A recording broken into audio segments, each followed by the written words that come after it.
Welcome back to the Refractor Rants podcast, a podcast about all things sports cards. I'm one of your hosts, Tommy, aka TV Sports Cards, and I'm here with my good friend and co-host Max, aka Cards Max, aka Cards Max Retail Platinum Anniversary Blaster Edition. Max, how you doing? Wow, Tommy. So you're really getting right into the top story for tonight's episode of the Refractor Rants. I'm doing great. I'm enjoying the warmer Florida weather summers. I spent most of last holiday weekend up in New York, where it's a little bit chillier, but also enjoying the holiday. And I'm living, breathing other verbs that require action, cardboard at all minutes of the day and all seconds of the minute. I feel like I've been living like a bad life with the cards lately. I haven't been devoting my time that I need to, crafting my collection, recording the podcast with you, Max. But last weekend I went to the Shipshewana card show, and it was like I just jumped off like a high dive back into the deep end of the card world, and it was invigorating. It was amazing. It reminded me how much fun card shows are, and that if you have access to go to one, you should be doing that when possible. And obviously, Max, I'm preaching to the choir here. You tell me every week that I need to be going to more card shows, but it was great. I'll talk a little bit more about that later in the podcast, but did want to discuss with you real quick, Max, because we are connoisseurs of retail, as I would say. We love a good retail rip. We also love to critique the ones that are out there. There's been a lot of love on social media the last few weeks for the Topps Chrome Platinum. Is it just called Topps Chrome Platinum? Is that the set? I forget what its like official name is. A lot of yapping, not a lot of just sticking to one story. But yes, out of all of that, I can respond.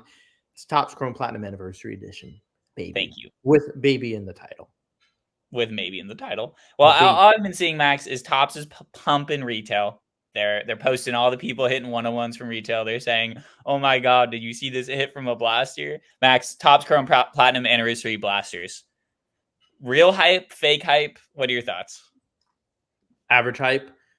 And we are still on Gunnar Henderson, Adley Rutschman, Anthony Volpe, and darling of the class, Jordan Walker, rookie cards and rookie card on craft autograph ink. With that being said, it's always been my sleeper product. I know we're 3 years in the making of this product, with it debuting with the 2020 class or the 2020 group. With it originally, I believe the product was originally meant as a winter release in 2020, then got postponed and delayed and other improper uses of the suffix ed to summer, and now it's just a very late second kind of year release. The autograph hits are the autograph hits. It's a fun that retro design. We all know the product. Who am I kidding? But I know there's been a lot of discussion about big hits being pulled through retail blasters. Tommy, do you want to give the first thoughts about that? Yeah, we've talked about the product as like a concept a lot. I think whenever you have a really large checklist, so I'm pretty sure Platinum Anniversary has potentially the biggest checklist for a base set out of any set that Topps is releasing right now. And you have a ton of parallels like they do in the set, you're just bound to end up with a bunch of color. Moral of the story, though, the odds add up with the blaster hits that I'm seeing. If you're hitting an out of 150 Ichiro on card auto, yeah, there's 150 of those. And then there's also every other parallel in between. I do like that it's on card autos. I do think that is something when they've been adding vet autos to Topps Chrome, normal Topps Chrome, they've been making them sticker autos and stuff. Obviously, the real one heritage autos are still reign supreme, but I think the Platinum Anniversary on card autos could gain hype over the years, especially if they do go towards something like the red ink numbered autos, which I imagine Topps will get to eventually with the product. For myself, not that interested in it. It's another Buster Posey post career card. They do have some cool colors though. Like when I was at Shipshewana this weekend, I did get like a Brandon Crawford orange wave out of 25 for like $5. You can get some cool cards for cheap from the set. Obviously, you get the like initial release hype that's going on right now. When rainbows are, I don't know what the parallel number is for the set, but I imagine it's close to like 40 or 50. You're going to see a ton of color no matter what you're ripping. So, love that Topps has something that you can hit numbered cards in parallel in retail. That's always something that I think makes for a fun retail product, is just like the slightly likely chance that you get a numbered card, something that Panini lacks in a lot of their products. But we've talked about the product a lot. I know, Max, like a couple years ago, you had that like Bobby Witt blue that you got a 10 on from PSA. That was pretty sick. I will correct you, though. I will correct you, Max, real quick. First year was 2021 for this set, I think. Or am I tripping? Yeah, you don't know ball. It was released in 2021. It is the Oh, 2020 year. It's almost like that's like the entire theme of the product. I'm a dumbass, certified. Or am I just wrong? I don't know. Well, all I know about this product is that it just releases so fucking late. Like the fact that we're still pulling Adley Rutschman rookie cards. Come on, in the year 2024, the year of our Lord 2024. Insane, Max. Insane. Oh no, I'm the bozo. It's wait, it confusion? No, I'm the bozo confirmed. Let's go. Yeah, because the platinum anniversary was 2021 for Topps, right? Like that was their 70-year anniversary, Jeez, whatever. you're wiping the floor with how much ball you know. It's almost like full-time cards Full-time Max. card show once every 9 months. For you, it's probably once in every like 11 months. I mean, I know once I say once every 9 months is a joke, but it's like for you, I think it's been like since the national, right? You are just way off there, Max. I've been to 3 card shows this year. My bad. My bad. 2 to 3 instead of 1. Yeah, we're in the 6th month of the year right now. I'm have a decent batting average right now for card shows, I will say. But Max, what I want to talk to you about a little bit is some of the comments that we got on a recent clip that we posted on Instagram. Me getting hate? Never. Max getting hate. The last episode we recorded, you talked a lot about this Wembenyama Cherry Blossom PSA 10. And then I posted a clip about it, and people came for your neck, dude. They were like, "This is not true. What about 101s? PSA will upcharge you without sales." Max, do you want to make any corrections here to what you talked about last time? Not to be friendly fire, but I didn't really interpret it as hate. I did get some remarks telling me my card was off center, and it's like, how would you know? But yeah, PSA has been very inconsistent with upcharges, with not upcharges, and that's on the higher denominations and lower denominations of cards. Mm-hmm. I know a bulk order of mine recently popped where I got an 86% gem rate on the bulk order of about 30 cards. And I got immediately upcharged from $16.99 to $74.99. We're completely skipping the unwritten rule of cards in the 499 to 500, 499 to 999 range are like kind of unkept, secret, like upcharge to value plus instead of regular, which is at $74.99. But I was confusingly upcharged to $74.99 entirely. But point being, they are being aggressive on the upcharges. In my email to PSA, I accused them of gaslighting me on my recent bulk sub, and I can share the email, I guess. But that's not very fun, or it is very fun. I love your customer support and experiences, Max. We like to. I hear about like how much each company in the grading world is investing in their customer support through your experience directly. PSA's customer support is pretty good, but they're not compromising. They're just there to be the wall for you, basically. Yeah, they just spawn and despawn. That sucks. Well, I'm glad that you're batting 86%. Do you keep track of like each sub and like each card you've ever graded? Do you have like an idea of like your all-time shooting percentage on grading? Nah. I thought you would do that, honestly. I know I tracked it for a bit, and it was like 30 to 40% bumps on crackouts, which is pretty good. Yeah. And then the other stuff, this year's Prizm is very good quality control. And I have Prizm in my hand, too. I have a bunch of gold Prizms. Every week you go, I got more gold Prizms in. I got another Brian Scalabrine gold Prizm. I have 6 in my hand. All right, show them to me then. Okay, I have this is from Dallas, a Beckett 9.5 Jordan Hawkins True Gold. Beckett 9.5? Yeah, I have 2 Kassan Wallace True Golds from Kentucky. The hottest player in the hobby right now. Yes, Tommy doesn't watch basketball. We have a GG Jackson BGS 7, which I might go to SGC. I don't know. BGS 7? What was the subgrade on that? Why is it a We have a 7? 6 surface, and I'm confused why. And then BGS 9s of Jaime and Keontae. You get these all from the same dude that subbed these all to Beckett or something? What's the Nah, deal? I'm the dude. I sent him the packet. Why? I hear Beckett is grading like 30,000 cards a month right now. It's because I want some 9.5s, baby. And they still hold the demand. Like, even though people aren't submitting cards to Beckett anymore, the 9.5s still matter. The people submitting the packet are submitting high-end cards. I know, but I don't see anybody but you submitting to Beckett these days, Max. Not a single other person. Tommy, you know, like 3 people that sling cards over $10. Beckett's still used. Who submits to Beckett? Name names. Anyone that has Beckett grade at the show, at a show that they're set up at, grades with Beckett because it's quick and easy. These were submitted at same show turnaround, I think, for $115, $125 each, and they did well. I mean, it's still a 9.5. It's in between a 9 and a 10. Yeah, better than SGC. I guess that makes sense. Like, Beckett, I feel like do you think they do the best job about getting people to submit cards with him at shows? Because it seems like they invest pretty heavily in like their show's presence at bigger shows. Is that true? I think PSA's infrastructure is very laborious, and they use that as an excuse to not set up at shows when it would greatly benefit them if they did set up and do grading at shows. But I'm sure they make a lot of money as is, and they don't need my advice. But it would be fun as a consumer. Fair enough. Yeah. At Shipshewana, they got the world famous grading company ISA set up. I also bought a card, Max, by a grading company that I'd never heard of before that I'm going to show you real quick. Lone Star. It seems like a whatever the fucking DCI knockoff.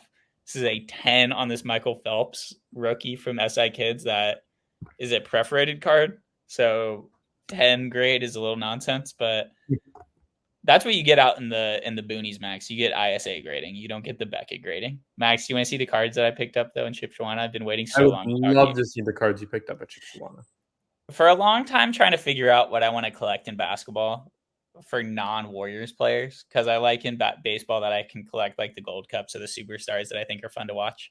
And I think I finally decided I'm just going to go with the flagship Topps gold papers. So in Shipshewana, I found this guy who was selling a bunch of like 09, 07, 08, 09 Topps flagships gold papers. And I bought this Kobe Bryant PSA 7 where he is doing a layup over Kevin Durant. This was actually, Max, do you think that this Kobe PSA 7 or this LeBron 2009 gold, same set, same year, LeBron, I will say, condition-wise, slightly worse. I think if I submitted this, it'd probably get like a PSA 5 or something. But which one do you think was more expensive, the Kobe or the LeBron? The LeBron. You were actually wrong there. The Kobe was $60. Yeah, Kobe was $60. LeBron was $50. I think it's just condition-wise, we're all verse graded. The 09 Topps has that black border on the back that makes it really brutal to grade, which I think everyone kind of knows about from the Steph Curry from the set. But I bought a bunch of those. I bought a like Tim Duncan gold from 09. I bought a Mike Conley 07 rookie gold. Bought a couple other random ones, but that was fun. The trade night is the night before the show in Shipshewana, which I've talked about before. And it was the most packed I've ever seen the trade night for the show. It definitely seems like there was more people there ready to make deals, as in sell and buy cards, than it has been in years past for me going to the show. My girlfriend Abby came out to the show with me for the first time. She actually went to a card show, which Tommy has a girlfriend, guys, in case you didn't know. Stack and Sell told me that he would, quote, never bring his girlfriend to a card show. And, can't totally blame him for that. The trade night was fun because we got to set up a little table. Abby actually bought you're going to love this, Max. Abby bought a first Bowman of Paige Becker's pink mini diamond out of like $3.99. She bought it for $20. I swear to God, I go to the bathroom. I come back. She already has the card on the table. Nick Stack and Sell is buying the Paige Beckers from Abby without him even knowing that she's my girlfriend for $30 within 5 minutes of her buying this card. The first card she ever bought at a card show in any capacity. Nick came by and bought it immediately without him even knowing. I literally came back from the bathroom. I was like, Nick, what are you doing right now? He's like, oh, I just bought this card. Like, what do you think? And I'm like, you just buy this for my girlfriend? What the fuck? This is absurd, dude. This is wild. But obviously that's a great story. She instantly was hooked. She was like, "Oh my god, I love this. We need this. I want to sell more cards. We need to buy more cards to sell them." And I was like, "Oh god, this is the birth of a flipper right here." Yeah, she likes flipping more than you, Tommy. I know. I sold a few cards, a few random cards Which up is weird there. because the card comps to $10. Does it? The mini diamond? Oh, mini diamond. No, it's not a base. It wasn't the base. It was Oh, the I know pink. you said pink. I know you said pink. Yeah, Okay. the Okay. number. I was looking at pink. Pink comps to like 10 to 15. Yeah, Pink mini is like 25 to 30. And I bet Nick was stealing one of the most fun processes from your woman, and that I have to infer he's like paid full comp to try to grade it and see what it gets. yeah. I imagine he's gonna grade it. Abby said he tried to come in at 25, and she said I'm only selling it for 30, and then he gave in immediately. So it doesn't seem like the negotiation was too hard. She just bought herself lunch. Yeah, dude. She ended up that's like a whole Chipotle burrito, maybe. Oh yes, not double steak though. Not double steak, unless you're filming. Unless you're filming, and then it's the whole Oh yeah. thing. So yeah, Tommy and Abby's flipped her first card before Tommy has. That is kind of true. I don't know what I flipped that one. I flipped some cards in my life, a My favorite card handful. that you've ever owned is the Mosaic Fluorescent Steph Curry CSG9 label match that you insisted to slab with CSG. That was when CSG had their green labels, which I saw another one of those recently. I was like, you got to be really ahead of the game to understand what these green CSG with subgrid labels are. Those are a pretty niche thing. But the show is fun. They've added a lot more food trucks and stuff, which makes it kind of fun. You see a lot of old folks. I saw our friend Saul. I bought him some random Mexico card. I buy a lot of cards from this couple called Hollister Sports Cards in Michigan that are from Michigan, and they always have really good like dollar bins and stuff at shows like this. So if you ever see the Hollister Sports Cards people at a show, I highly recommend checking out what they got. But yeah, it was a cool show, Max. I'm ready to get back into card shows. Do you believe Yeah, me, or do you think I'm all talk? yeah. Fuck no, I don't believe you. But Max, you went to a card show since we last recorded a month ago. How'd it go? I did.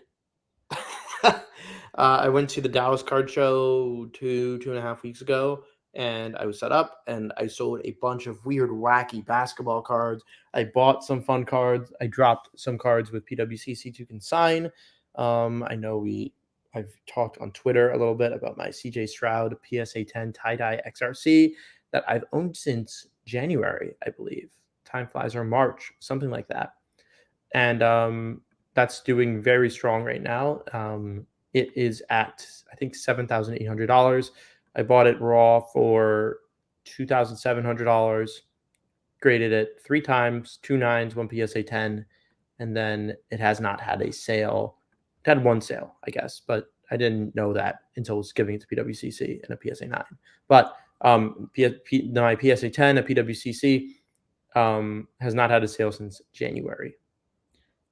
You tried to sell that CJ Stroud though, like before you sent it to PWCC, right? Like it'd be below what it's at right now on bids. Yeah, I mean, not too intensely. I think I put it on Twitter for 6,000 OBO and got very little interest. And now, hey, I give out good deals. I try.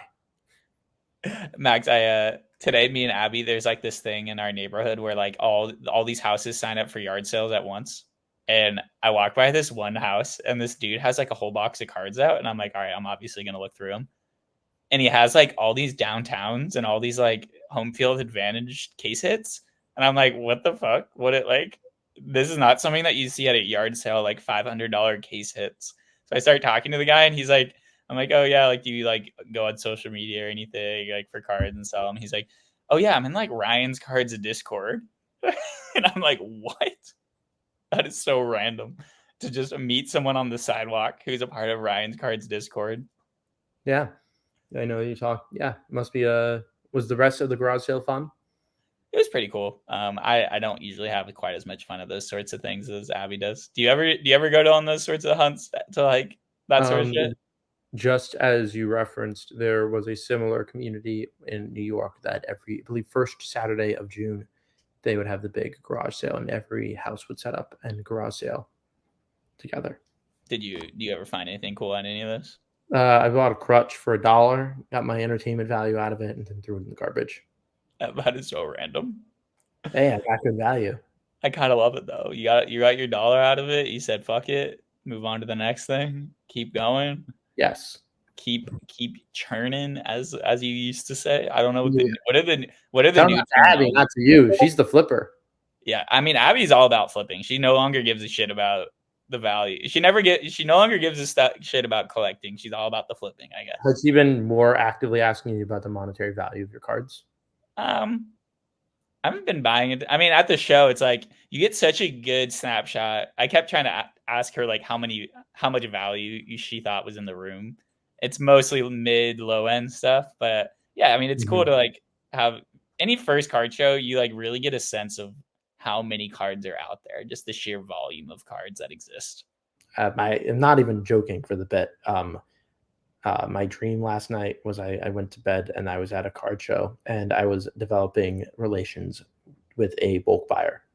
I'm not even joking. That was what I dreamed of last night. That I was What getting a.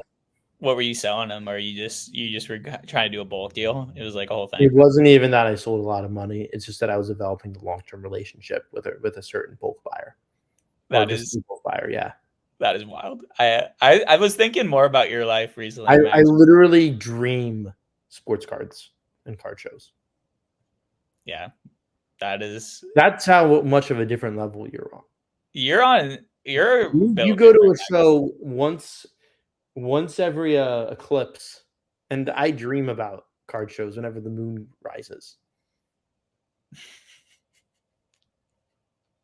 Can't match my aura. Who's becoming cards full time more quickly? You or Abby? I think Abby would be so happy in life I if just love she this Paige Becker story so much. I think it's so funny. To plan my calendar as of which card shows to go to next. yeah. I'm contemplating Hobby Slam, and that should be fun. I love cards and card shows. Yeah, Tommy, how much do you think this card is worth? I mean, maybe I should be asking Abby this because maybe she'd be a little bit more experienced. But Yeah. I had a Joel Embiid red pulsar out of 25. I graded it. It was PSA 9. I bought it, graded it with PSA again. Came back PSA 8.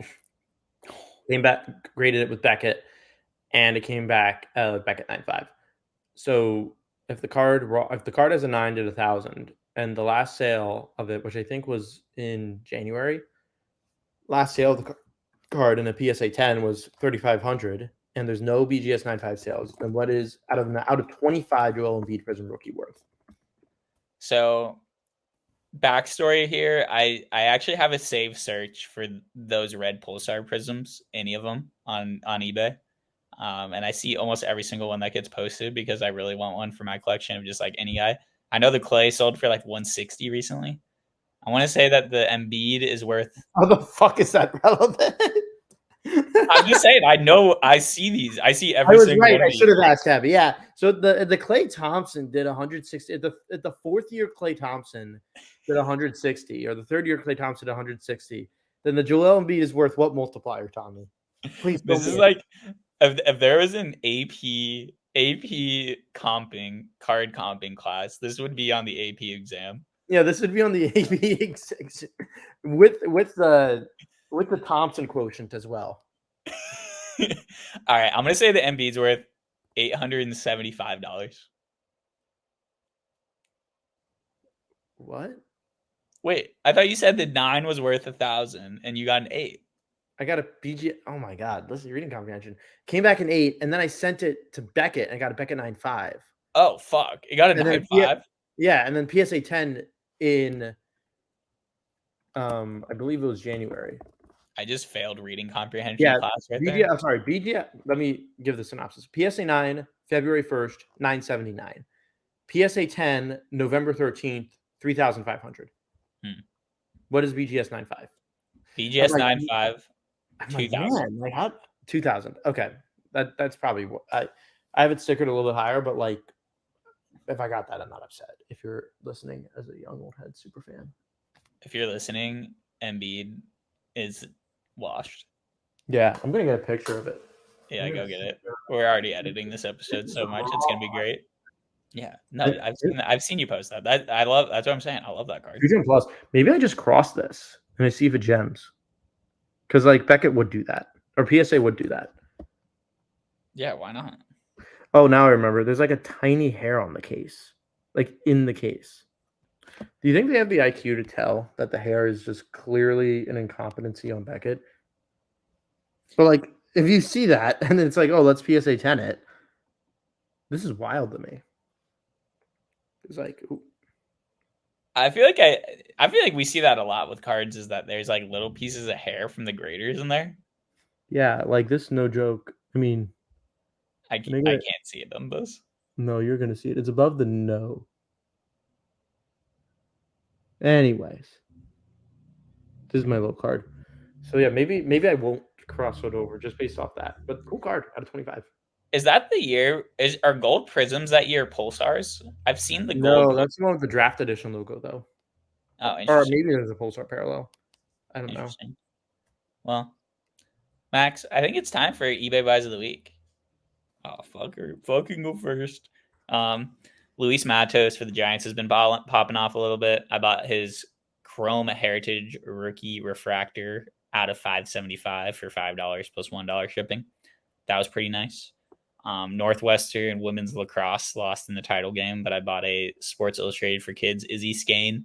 Izzy Skane is the Caitlin Clark of women's lacrosse right now. I got that for $1 shipping. Fun fact, Max. I bought, Izzy Skane, the Caitlin Clark of women's lacrosse. You heard it here first. And I'm not going to hear it anywhere else second. No, you will not. I got a 2007 Topps Copper out of 76 Francisco Liriano Gold Cup for $15 plus $1 shipping. We've talked a lot about that, so I'm not going to talk about it too much more. I got a Raquinho MLS Topps Now, a raccoon. Yeah, a raccoon that ran onto the field. This one, Abby did make me buy her a copy. It was $5. I did it to be nice. I bought a 2022 Topps Chrome Gold Refractor of Trevor Rogers, who sucks at pitching, but has a gold cup. I got that for $5, free shipping, easy money. I got a Upper Deck Golf Footsteps, Gary Player, Tiger Woods, Colin Morikawa for $4.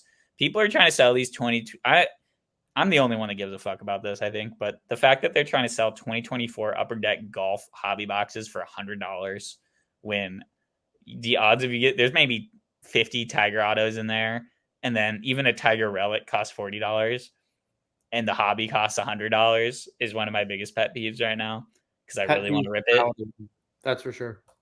Yeah, so I bought a few cards that are very, very cool, or some would say only moderately cool. I'm just going to read off the highlights. I bought gold Prizm autos of Gigi Jackson and Chet Holmgren. The fast break Gigi Jackson auto was $700, and the Chet Holmgren was $1,875. I bought a Steph Curry downtown 2018 in a PSA 9, hoping for some good luck there. I bought two more raw Brandon Miller Blue Ices because he's my kind of favorite player right now. Kind of, I don't know, something like that. A Cam Whitmore bronze fast break out of 20 from Prizm, as well as a a Scoot Henderson out of 5 courtside FOTL. Scoot Henderson courtside FOTL, as well as a PSA 9 Fernando Tatis Topps Chrome Gold Refractor from 2019 rookie card. Those are all of my recent eBay buys. Also privately bought, or kind of privately bought, 2 more Flawless 101s. I bought a LeBron James All-Star Game Diamond, as well as a Nikola Jokic Jamal Murray tag team, although instead of the laundry tags from 2022, I bought the 2021 equivalent, which is kind of logo man patches. The Gigi Jackson to Chet Holmgren multiplier needs to be much bigger, in my opinion. Yeah, it's almost the size of the Joel Embiid Klay Thompson multiplier. Those multipliers, we need to throw those into an algorithm. Max, well, they're also different cards because the Chet was sensational signatures, and the GG Jackson was fast break. I see. The fast breaks, I feel like. But you do not even know the difference between the two. Yeah, I do. Sensational Signatures is like the classic Prizm autograph insert set. No, everyone loves rookie signatures way more than sensational signatures, and fast break signatures is a little bit of an ugly third stepchild, but like no one really cares. But rookie signatures with Luka Doncic's Prizm rookie card, it's just the one where it's the Prizm image, and the middle just has the sticker autograph. But now in later years, it deviates to a specific rookie signatures design. Yeah, Which I think looks similar to the sensational signatures, but I digress. Are there any on-card autos in Prizm at all? No. That sucks. Max, before we sign off here, I need you to tell the story about your Wander Franco rip card.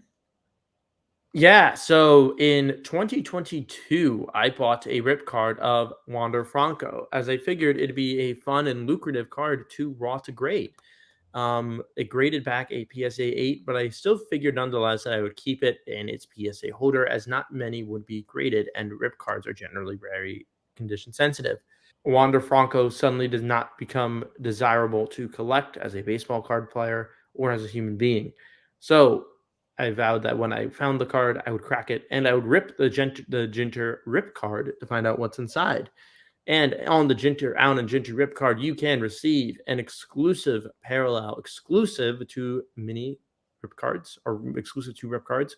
You can receive a mini wood 1 of 1, a metal out of 3, or a 1 of 1 sketch card. And lo and behold, I did not get the least lucrative option, and I received a 1 of 1 mini of Fernando Tatis as a sketch card, not a wood mini 1 of 1. So that nonetheless was a fun result of an interesting backstory. You just went into like an NPR voice that I've never heard from you before, Max. I quite enjoyed it. The sketch card was pretty sick though, and historically you have claimed, Max, that you will keep every 1 of 1 that you ever hit in your life. Can you just is that true? Is that still true? You said that back in like 2022, so I won't hold you to it. It's not true anymore. I hit a Mike Trout Topps now 1 of 1 that I sold due to it being the World Baseball Classic. And me feeling that I would need to get peak value. This would be the only opportunity to get peak value of it, as most other 1 of 1s are pretty indifferent. Yeah. I don't know. It's baseball cards, but I will make fun of you for pack pulling a printing plate and selling it. Well, yeah, that was an L on my part, no doubt. I love baseball cards. You love Prizm basketball cards. You're the Prizm basketball guy. That's what you are. No. You are slandering my identity. What do you got for us, Max? What do you got here for the end of the podcast? What's your parting words of wisdom for the folks out there? You can't see the shadows if you stare into the sun.